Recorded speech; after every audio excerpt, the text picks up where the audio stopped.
Do you have pain in the front of your shoulder with exercises like the bench press, overhead press, jerks, or snatches? If you do, you might be dealing with a rotator cuff injury. Rotator cuff injuries are one of the most common problems that lifters face in the gym, and they can cause very big issues with the training because of how debilitating and limiting they can be. The good news is that with the right rehab exercises and training modifications, you can absolutely fix your rotator cuff pain and get back to the normal training that you love. And today, we're going to cover 4 of the best types of exercises that you could be doing to solve your rotator cuff injury and stop your shoulder pain. Before we dive into the exercises, we need to discuss what the rotator cuff is and what its function is. The rotator cuff is a group of 4 muscles that all surround the shoulder joint. They start on the shoulder blade or the scapula, and they attach to the humerus or the upper arm bone. The 4 muscles of the rotator cuff are the subscapularis, teres minor, infraspinatus, and the supraspinatus. The teres minor and infraspinatus are found on the back side of the shoulder blade, and their direct function is to externally rotate the shoulder. The supraspinatus is found on the upper portion of the back side of the scapula,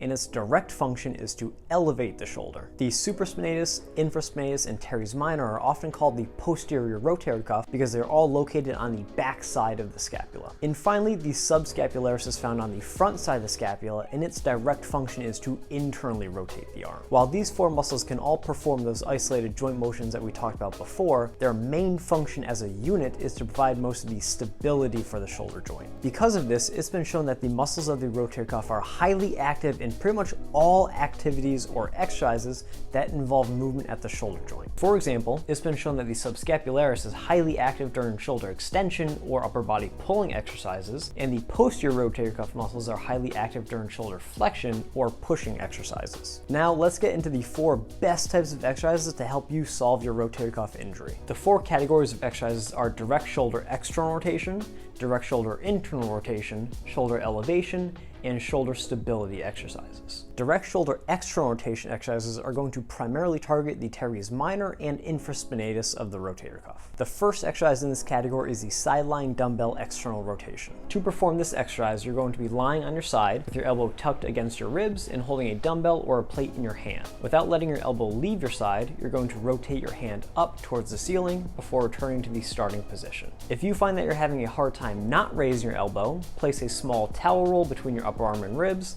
as this will often help stop this problem. The second exercise is a standing shoulder external rotation, but with arm elevation. You can perform this exercise with either a cable system or a band, but the key is to have your elbow leaning on a bench or other objects so that your shoulder is about a 45 to 60 degree angle from your side. Having the shoulder elevated will do 2 primary things. The first is that it'll shift away some of the stress of the exercise from the posterior delt, which is another shoulder external rotator, and more primarily focus on the teres minor and infraspinatus instead. The second is that it'll slowly start having you work into a more overhead position, which can be a problem position for many people dealing with rotator cuff injuries and shoulder pain. The last exercise in this category is a 90-90 cross-body external rotation. You can do this with a band, cable system, or dumbbell, but the most important thing is to rest your elbow on an object so that you can focus purely on the rotational aspect of the movement. For these exercises, perform 3 to 4 sets of 10 to 15 reps. The next category is direct shoulder internal rotation exercises, which is going to primarily train the subscapularis. The first exercise in this category is a standing internal rotation. To perform this exercise, you're going to stand with your working side facing a cable system or a squat rack with a band attached to it, and you will simply rotate your hand in towards your stomach before returning to the starting position. The second exercise is 90-90 shoulder internal rotation. For this exercise, you're going to get a half kneeling position with your shoulder at 90 degrees of elevation and your elbow resting on a bench or other object. Holding a handle from a cable system or a band attached to a squat rack,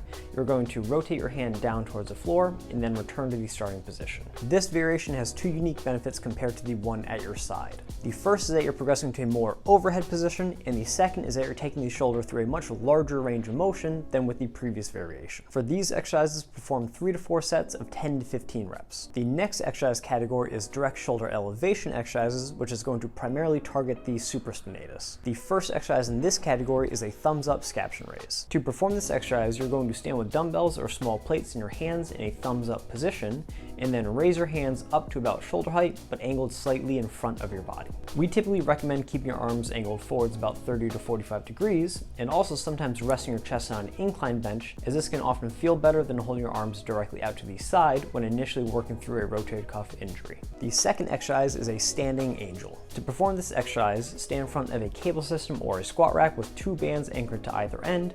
Grab the left side with your right hand and the right side with your left hand. From here, pull the bands back so your hands are in line with your body, and then maintain your hands in line with your body as you raise them up overhead. You can start off by just raising up to around shoulder height initially, and slowly moving higher and higher as your shoulder is feeling better. For these exercises, we recommend performing 3 to 4 sets of 10 to 12 reps. And the last category is direct shoulder stability exercises. These exercises don't single out any particular rotator cuff muscle, but they force the muscles of the rotator cuff, shoulder, and scapula to all work in conjunction to stabilize the shoulder as a whole unit. The first exercise in this category is a kettlebell screwdriver. Start by lying on your back and holding a light kettlebell in a bottoms-up position directly above your shoulder.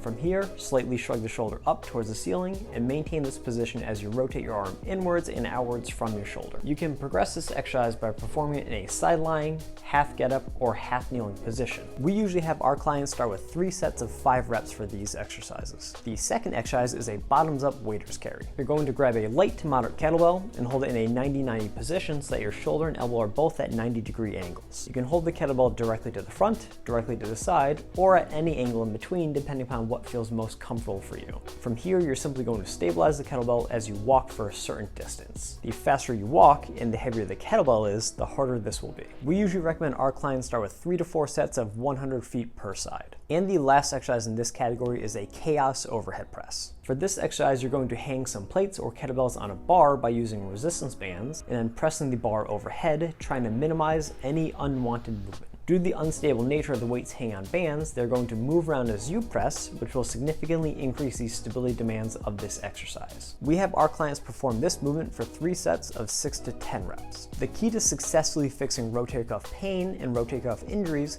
is to modify your training as you're going through this process. You can change things such as volume, the amount of weight you're lifting, tempo, range of motion, and exercise variation to find what's comfortable for you and progress it over time as your shoulder is doing better and better. As you are modifying your training, including some of the exercises that we went over today can really help you speed up your progress by directly improving the strength and exercise tolerance of the rotator cuff muscles. If you found this to be helpful, please hit that like button, leave any questions you might have in the comments below so that we can answer them for you, and make sure to subscribe to our channel for more future content just like this.